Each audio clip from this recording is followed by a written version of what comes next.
प्यारे दोस्तों, आपका सिक्का शॉर्ट एंड टाइपिंग में स्वागत है। यदि आप चैनल पर नए हैं तो चैनल को सब्सक्राइब कर बेल आइकॉन को प्रेस करें। स्किल टेस्ट देने वाले विद्यार्थियों को सलाह दी जाती है कि वह चैनल पर दी जा रही प्रत्येक डिक्टेशन को बार बार लिखें और ट्रांसक्राइब करें। निकलने वाली गलतियों की प्रैक्टिस कर उन्हें याद कर लें। डिक्टेशन 5 सेकंड बाद स्टार्ट हो जाएगी। स्टार्ट। कनाडा की भूल सुधार। कनाडा के प्रधानमंत्री मार्क कार्नी की भारत यात्रा के पहले वहां की सरकार ने जिस तरह यह कहा कि उनके देश में होने वाले अपराधों का भारत से कोई संबंध नहीं, वह केवल भूल सुधार ही नहीं बल्कि इसका प्रमाण है कि जस्टिन ट्रूडो के नेतृत्व वाली पिछली सरकार किस तरह अपने संकीर्ण राजनीतिक कारणों से भारत विरोधी एजेंडे पर चल रही थी। जस्टिन ने भारत से भागे और अवैध तरीके से कनाडा में प्रवेश करने वाले खालिस्तान समर्थक आतंकी हरदीप सिंह निज्जर की हत्या के लिए भारत को जिम्मेदार ठहराते हुए ऐसे बेतुके बयान दिए थे कि इस हत्याकांड में भारत का हाथ होने के पुख्ता आरोप सामने आए हैं।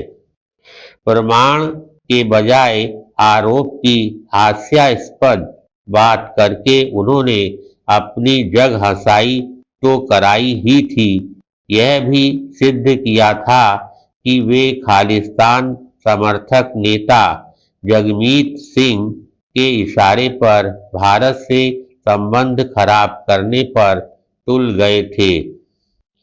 यह ठीक है कि उनकी अल्पमत सरकार जगमीत की पार्टी के समर्थन की मोहताज थी, लेकिन इसका यह मतलब नहीं कि वे उसके दबाव प्रभाव में भारत से संबंध बिगाड़ने की हद तक चले जाते।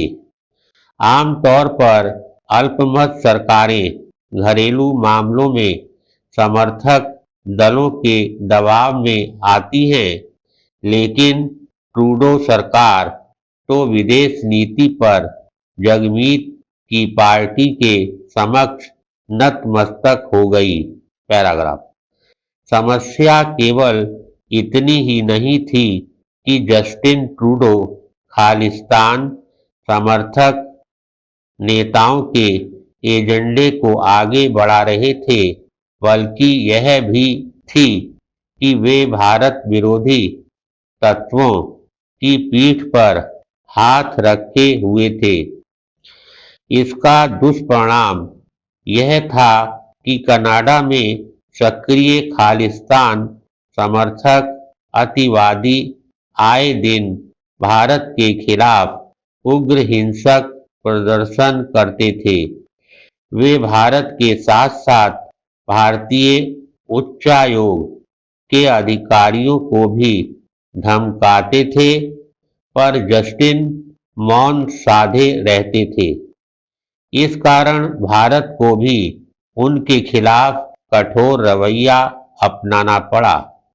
यह अच्छा हुआ कि उनकी जगह प्रधानमंत्री बने मार्क कार्नी पहले दिन से भारत से संबंध सुधार के प्रयास कर रहे हैं, पर भारतीय नेतृत्व केवल इतने से संतुष्ट नहीं हो सकता कि नई सरकार पिछली सरकार की गलतियां ठीक कर रही है।